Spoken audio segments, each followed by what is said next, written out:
లక్ష్మణుడు సీతారాముల సంభాషణను పూర్తిగా విని తాను కూడా తన అన్న వెంట అడవులకు వెళ్లడం కోసం శ్రీరాముడి పాదాలపై పడ్డాడు. అన్నా, క్రూర జంతువులతో ఏనుగుల గుంపులతో నిండి ఉండే అడవులకు వెళ్లడానికే నీవు నిశ్చయించుకున్నట్లయితే నేను కూడా మీతో వస్తాను. రకరకాల పక్షుల కూతలతో దుష్టమృగాల అరుపులతో ప్రతిధ్వనిస్తుండే పెద్ద అడవులలో నేను ధనుస్సును చేతబట్టి జాగ్రత్తగా మీ వెంట నడుస్తుండగా మీరు ఎక్కడికైనా తిరగవచ్చు అని కోరాడు. శ్రీరాముడు చాలా రకాలుగా ఓదారుస్తూ అతనిని ఆపడానికి ప్రయత్నించాడు. అప్పుడు లక్ష్మణుడు మళ్ళీ, అన్నయ్య, ఎల్లప్పుడూ మీకు తోడుగా ఉండటానికి ఇంతకు ముందే నన్ను అనుమతించారు కదా, ఇప్పుడు ఈ విధంగా నన్ను ఆపడానికి కారణమేమిటి? మీ వెంట రావాలనుకుంటున్న నన్ను ఎందుకు వద్దంటున్నారు? అడవుల్లో మీ ముందు భాగంలో నడుస్తూ ఉంటాను, మీతో రావడానికి అనుమతించండి అని ప్రార్థిస్తుండగా అతనితో శ్రీరాముడు, లక్ష్మణ, నా తమ్ముడివైన నీవు మంచి స్వభావం కలవాడివి, ధర్మాన్ని పాటిస్తావు, ఎల్లప్పుడూ మంచి మార్గంలో నడుస్తావు, పైగా నా ఆజ్ఞలను పాలిస్తూ నా అధీనంలో ఉండేవాడివి. కాని నీవు నా వెంట అడవులకు వచ్చినట్లయితే కౌసల్యామాతను, తల్లి సుమిత్రాదేవిని ఇక్కడ సేవిస్తూ ఉండేవారెవరు? ఆ కైకేయి రాజ్యాధికారాన్ని చేతబట్టి దుఃఖంలో ఉన్న సవతుల క్షేమాలను పట్టించుకోదు. కనుక ఓ లక్ష్మణ, కౌసల్య సుమిత్రామాతల యొక్క ఆలనాపాలన చూస్తుండు, ఈ నా సూచనలను పాటించు అని అన్నారు. శ్రీరాముడు ఇలా పలికిన తరువాత మాటకారి అయిన లక్ష్మణుడు, ఓ మహావీరా, భరతుడు కూడా మీవలనే కౌసల్యామాతను, తల్లి సుమిత్రాదేవిని భక్తిశ్రద్ధలతో సేవించగలడు, ఇందులో సందేహం లేదు. కౌసల్యామాతను ఆశ్రయించిన వారిని పోషించడం కోసం ఆమె అధీనంలో 1000 గ్రామాలు ఉన్నవి, కనుక ఆమె నా వంటి వారిని వేల సంఖ్యలో పోషించగలదు. దానధర్మాలలో ప్రసిద్ధి చెందిన తల్లి కౌసల్యాదేవి తనను తాను పోషించుకోవడమే కాక మా తల్లిని ఇంకను చాలామందిని పోషించగల సమర్థురాలు. అన్నా, మీ అనుచరునుగా వనవాసానికి నన్ను అనుమతించండి. నన్ను మీ వెంట తీసుకుపోవడం ఏమాత్రం ధర్మానికి విరుద్ధం కాదు. మీకు ఎలాంటి శ్రమ లేకుండా పండ్లు దుంపలు తెచ్చి ఇస్తూ ఉండగలను. ఆ విధంగా మీ వనవాసం సుఖంగా సాగుతుంది. నేను ధన్యుడని అవుతాను. ధనస్సు బాణాలను ధరించి పలుగు చిన్నగంపను తీసుకుని దారి చూపుతూ మీ ముందు భాగంలో నడుస్తూ ఉంటాను. నియమబద్ధమైన జీవితాన్ని కొనసాగిస్తూ కందమూలాలు, పండ్లు, అడవుల్లో లభించే ఇతర ఆహార పదార్థాలను అక్కడ మీకు సమకూరుస్తూ ఉంటాను.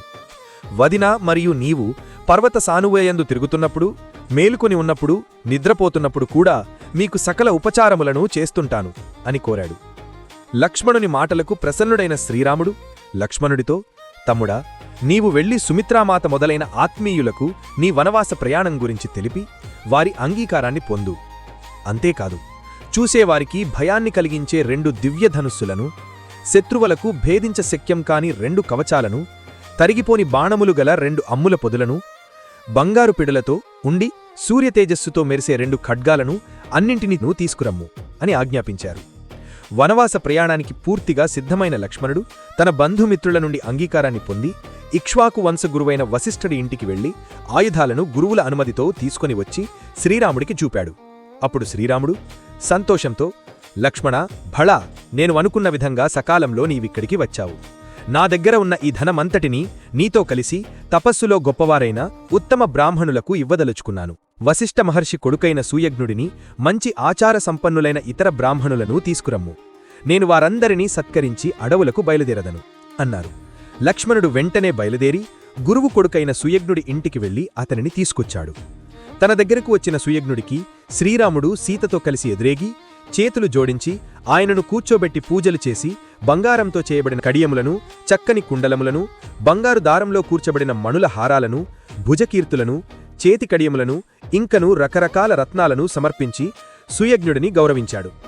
ఆ తర్వాత సీతాదేవి ప్రోత్సాహంతో ఆ రామచంద్రుడు ఆయనతో, ఓ మిత్రమా, సీతాదేవి నా వెంట అడవులకు బయలుదేరుతున్నది.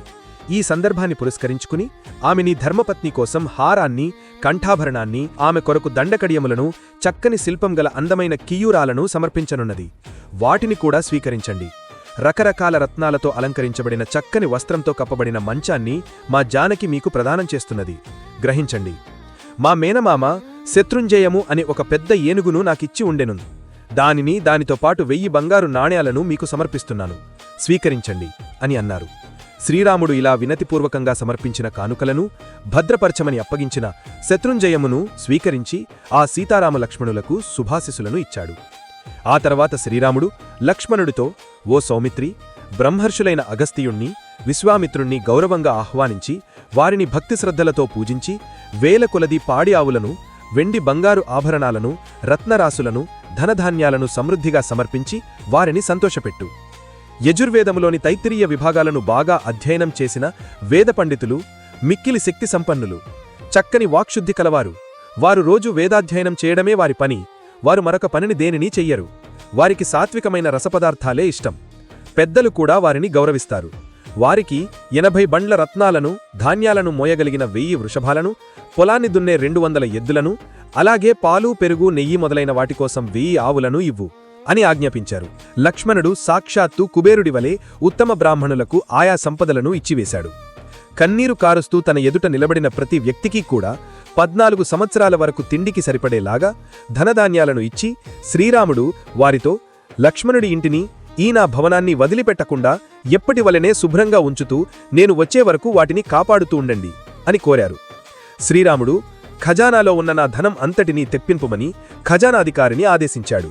ఆ తర్వాత సేవకులు శ్రీరాముడి ధనమంతటినీ తీసుకుని వచ్చి అక్కడ కుప్పపోశారు. ఆ గొప్ప ధనరాశిని అక్కడివారు వేడుకతో చూశారు. శ్రీరాముడు లక్ష్మణుడితో ఆ ధనమంతటినీ బ్రాహ్మణులకును, బాలురకును, వృద్ధులకును, పేదలకును పంచిచ్చాడు. ఆ అయోధ్య సమీపంలోనే త్రిజాటుడు అని ఒక పేదముని నాగలికర్ర, చిన్న గుణపం పట్టుకొని హింస లేకుండా జీవించాలనే సిద్ధాంతంతో మిగిలిపోయిన ధాన్యపు గింజలు, ఆహారం వంటి వాటిని సేకరిస్తూ జీవిస్తూ ఉండేవాడు. ఆయన భార్య దారిద్ర్య బాధకు తట్టుకోలేక, మీరు నాగలికర్రను, పలుగును పక్కన పెట్టి శ్రీరాముడిని దర్శించినట్లయితే మనకు కొంత మేలు కలుగుతుంది అని సలహా ఇచ్చింది. భార్య మాటలు విన్న వెంటనే అతడు చినిగిన వస్త్రం ఒకటి కప్పుకొని శ్రీరాముడి భవనాన్ని చేరుకోవడం కోసం బయలుదేరాడు. ఆ త్రిజాటుడు జనసమూహం మధ్యగా వస్తుండగా 5వ కక్ష వరకు ఎవ్వరూ అతనిని ఆపలేదు. శ్రీరాముణ్ణి సమీపించి, ఓ రాజకుమారా, నేను చాలా పేదవానిని, ఎక్కువ సంతానం కలవానిని, రోజూ అడవుల్లో తిరుగుతూ ఉంచవృత్తితో కుటుంబ పోషణ చేసుకుంటున్నవాడిని, దయతో నన్ను ఆదుకోండి అని అన్నాడు. అప్పుడు శ్రీరాముడు చిరునవ్వు నవ్వి ఆయనతో, ఓ ఉత్తమ విప్రా, నేను నీకు 1000 ఆవులు ఇచ్చినా తక్కువే. నీవు నీ చేతికర్రను ఎంతవరకు విసరగలవో అంతవరకు పట్టే ఆవుల సమూహాన్ని నీకు ఇస్తాను అన్నారు. వెంటనే అతడు తన ఉత్తరీయాన్ని నడుముకు బిగించి తన చేతిలోని కర్రను గిరగిరా తిప్పుతూ బలం కొలది వేగంగా దాన్ని విసిరాడు. అతడు విసిరిన ఆ కర్ర సరయూ నదిని దాటి అవతలి తీరాన వేల కొలది ఆవులు ఉన్న గోశాల చివర ఒక వృషభం దగ్గర పడింది. శ్రీరాముడు ఆ బ్రాహ్మణుని హృదయానికి హత్తుకుని అతనికి వేల కొలది ఆవులను, గోపాలులను వెంట ఇచ్చి త్రిజాటుడి ఆశ్రమానికి పంపారు. ఆ తరువాత శ్రీరాముడు ఆ విప్రుణ్ణి ఓదారుస్తూ, పరిహాసంలా ఉన్న నా చిరునవ్వును నీవు తప్పుగా భావించవద్దు. నీ శక్తిని తెలుసుకోవాలని కోరి దండమును విసరడానికి నిన్ను ప్రేరేపించాను. ఇంకా ఏమైనా కావాలంటే కోరుకునుము, సంకోచించవద్దు. నా దగ్గర ఉన్న ధనమంతా ఉత్తమ బ్రాహ్మణుల ఉపయోగం కోసమే. మీ వంటి సత్పురుషులకు దానం చేస్తే నాకు తృప్తి కలుగుతుంది అని అన్నారు. త్రిజాట మహాముని అసంఖ్యాకములైన ఆవులను స్వీకరించి భార్యతో సహా మిక్కిలి సంతోషించి శ్రీరాముడికి కీర్తి, బలం, ప్రీతి, సుఖం వృద్ధి చెందేలాగా ఆశీర్వచనాలను పలికాడు. ఆ తర్వాత శ్రీరాముడు ధర్మబద్ధంగా సంపాదించిన ఆ మహాధనాన్ని తగిన మర్యాదలతో మంచి జనం కోసం వినియోగించాడు. ఆ సందర్భంలో శ్రీరాముడు చేసిన సన్మానాలతో, దానధర్మాలతో, ఆదరణ సత్కారాలతో తృప్తి చెందని బ్రాహ్మణులు, స్నేహితులు, సేవకులు, పేదవారు, యాచకులు లేనేలేరు. అందరూ చాలా సంతృప్తులయ్యారు. ఈ వీడియో ఇంతటితో సమాప్తము. తరువాతి భాగంతో మళ్ళీ కలుస్తాను. జై శ్రీరామ్.